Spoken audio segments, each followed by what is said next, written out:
So let's do a thought experiment.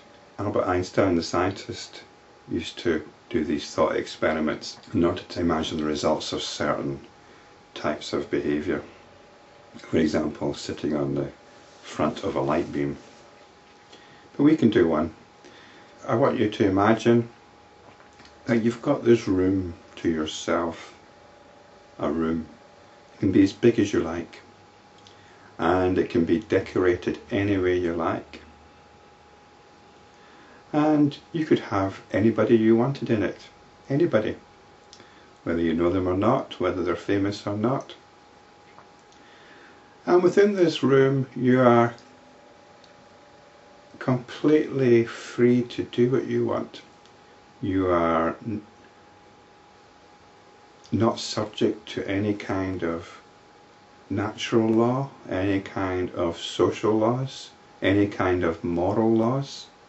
You are the supreme being in this room.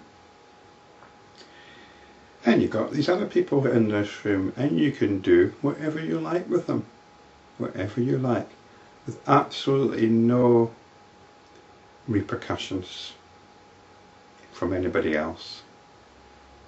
What would you do? What would be your behaviour? What would be your attitudes?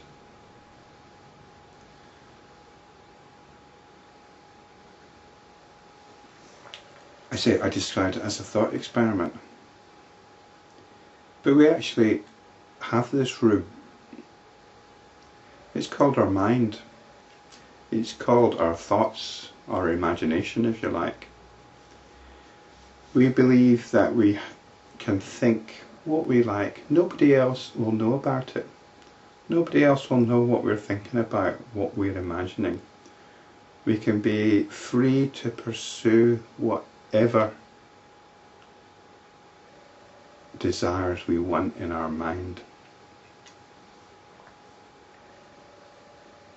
Doesn't matter how perverse or brutal they might be. We can do it. Nobody else knows what we're thinking about. So we can imagine these things in our head.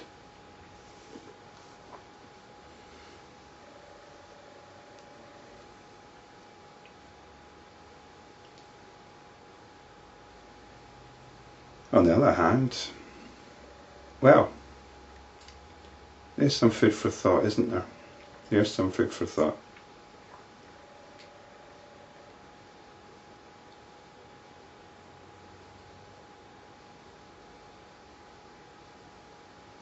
We are free to do what we like in this room.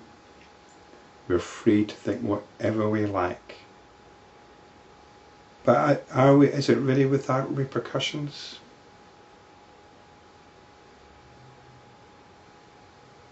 Perhaps given our behaviour in this room, we are limiting our options rather a lot.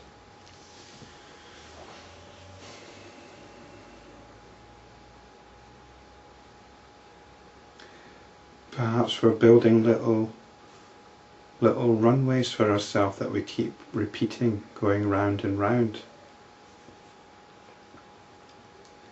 And that this freedom that we've exercised has just led to us following a very limited set of options.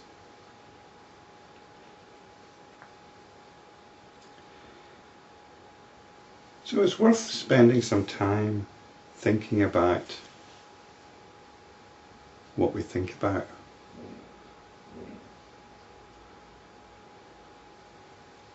Considering how we make use of this freedom.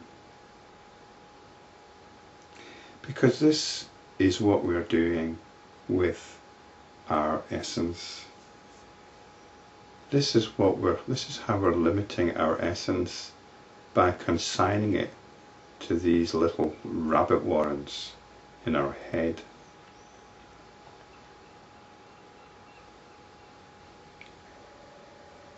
Vasishta continued, the self, playfully seeing a body, entertains the notion that it has become the body.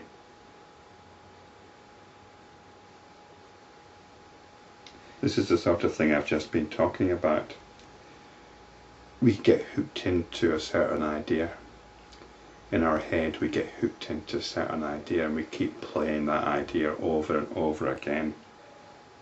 It's a bit like a song that you keep hearing, or a piece of music and you keep hearing it over and over again until it drives you mad. All these that constitute the world illusion come into being like a mirage in the desert. This illusion spreads out like waves in the ocean, assuming various names like mind, the faculty of discrimination, the ego sense, the latent tendencies, and the senses.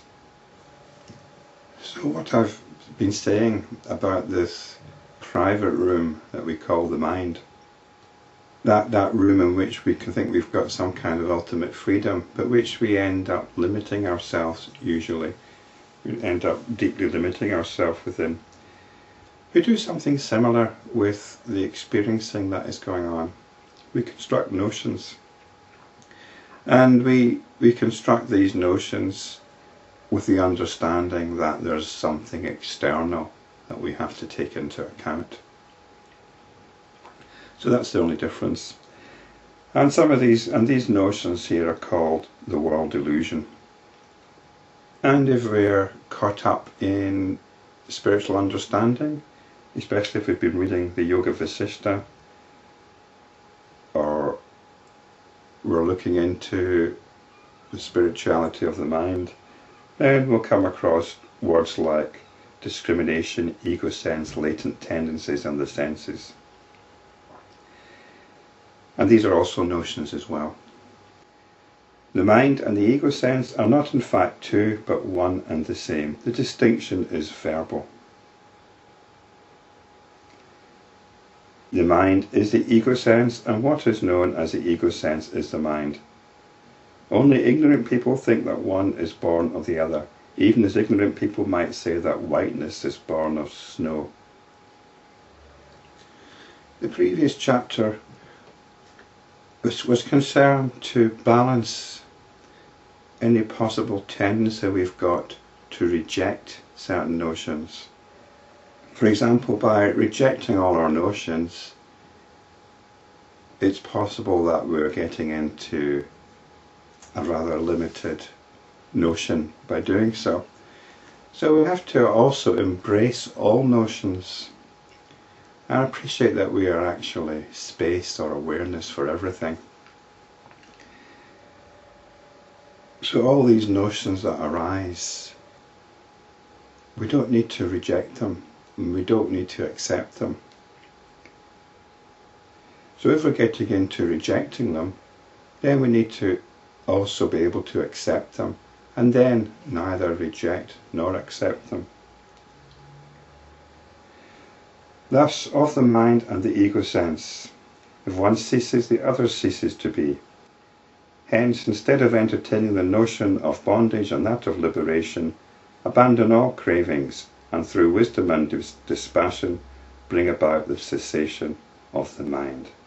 If even the wish, may I be liberated, arise within you, the mind is revived, and the mind entertaining other notions creates a body.